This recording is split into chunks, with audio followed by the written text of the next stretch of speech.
In this lecture, we are going to discuss on an example related to vector group.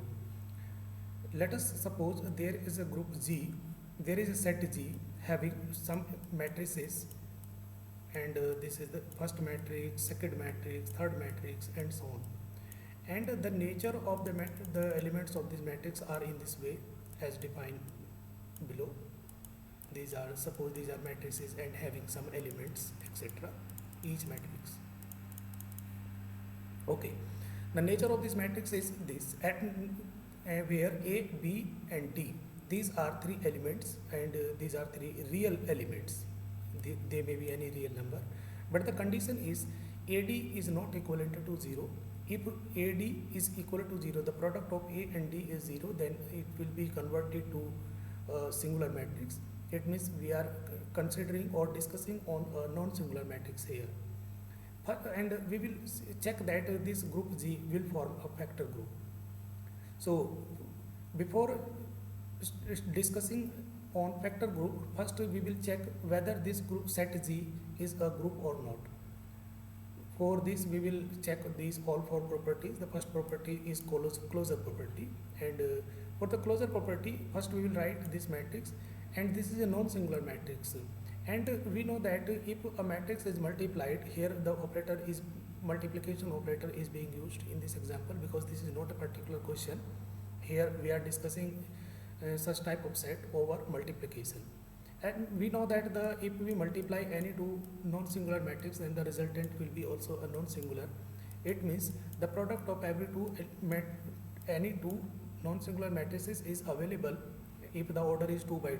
If the order of the first matrix is 2 by 2 and the order of second matrix is 2 by 2, so their product is possible, and that will be again a non-singular matrix. So closure property is satisfied because output is not out from the set G. Second, we know that 1 0 0 1, this is the identity matrix for any matrix of order 2 cross 2. So identity axiom also satisfied. Next is inverse property. Here we can find the inverse of this matrix by using elementary row transformation method, as you have studied in your earlier classes. You will check the diagonal of this matrix. What is this? After that you will make these two elements 0. You will convert these two elements 0, and after that you will divide it by A and D, so that this matrix can be converted into an identity matrix. Similar operation will be performed on this identity matrix, and this identity matrix will be converted to inverse, because this is our given matrix, and its product with another matrix is giving identity. Therefore the second matrix, which is written in the multiplication of first matrix, is the inverse. This is the inverse of this matrix. So here inverse is also possible, and we have already discussed that this AD is not equivalent to 0, so this will be also a real number. So this is the, and A and D, these are non-zero elements. It is mandatory. A and D, these are non-zero elements, so the inverse is possible. As the multiplication is possible and closure property is being satisfied, then we also know that the multiplication of matrices is could hold associativity. So you can write this statement as, yes, inverse is satisfied and associativity would hold. But it is not necessary that if you are multiplying these two matrices AB with CD, and another case you are taking alpha, beta, gamma and theta, then it is not guaranteed that the product is commutative. So this group G is a group, this set G is a group, but it is not necessarily abelian. So here we are discarding about the abelian, we are considering it only as a group. Now we will check whether its subset are normal subgroup or not, because in a vector group we consider two sets, the first group Z and second it's another subgroup, and we take the set of all possible right cosets in this scenario. We will write all possible right cosets of n with each element of this Z, which we have discussed in the definition. So here we are taking an example or a particular type of sets this is a set. Here this is the value of A, this is the value of B. A and B cannot be equal to A and C, A and D, sorry. This is the value of A and this is the value of D. A and D cannot be equal to 0, but we can take any non-zero value at the place of A and D. So here we are taking 1, 1. This is another real number, this is B. Now we will check, is this normal subgroup or not? If it is normal subgroup, then it will satisfy this definition. It means if you are multiplying any element of group G with any element of group N, sorry, this is here slightly mistake, it is N and it is G. No, it is yes, A and G. If you are multiplying, sorry, it was correct, just a second, there was no mistake here, X was belonging to G. You can check this, the definition of normal subgroup, and A belongs to N. It was correct earlier. So yes, if we multiply any element of a given set with any element and its inverse in this way, and the resultant is belonging to N, then this N is a normal subgroup. This property will be tested here. Here we are taking this element A, and this is its inverse.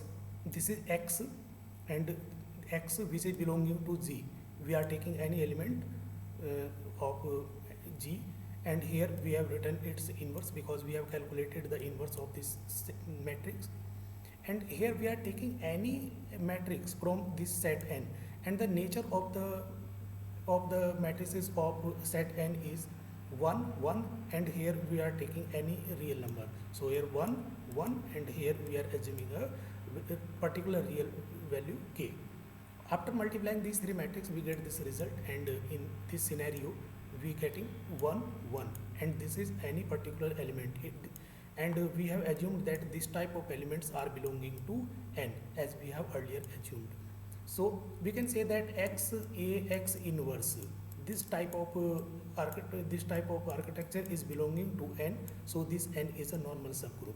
So here we have proved that G is a group. Again we have proved that it's any subset of G is a normal subgroup.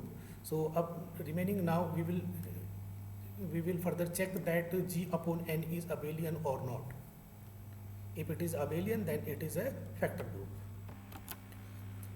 To check this condition, we will consider two elements from this structure. It means the set of right cosets, Nx and Ny. Let us suppose X is this and Y is this. Here we are taking two particular elements from set G, because these elements X and Y, these are belonging to G, and G contains the matrices. So X will be the form of this type and Y will be the form of this type. Here G upon N will be abelian if this property is being good hold. So Nxy must be equal to Nyx.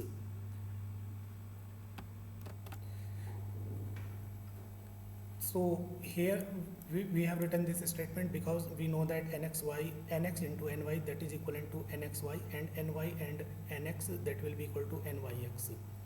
Again we are multiplying both sides by Yx inverse, so the right hand side will be free from here, and this structure will be obtained. If we cancel out N from N, then the resultant element will be Xy and Yx inverse, and that will be the element of this set N, because these are belonging from the set N. So on solving these, we get this structure. What will happen if we put the value of X, Y and their inverse? This is X, this is Y, this is X inverse, and this is Y inverse.